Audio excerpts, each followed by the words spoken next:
The word surfing is often used while discussing the internet, which means moving from one web page to another. You can surf on the web using links.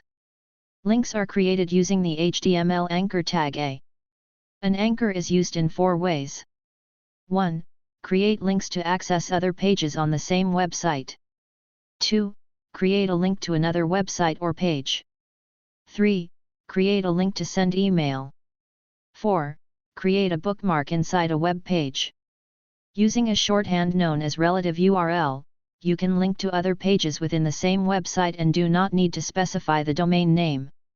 The first 4 links in this example demonstrate relative URL.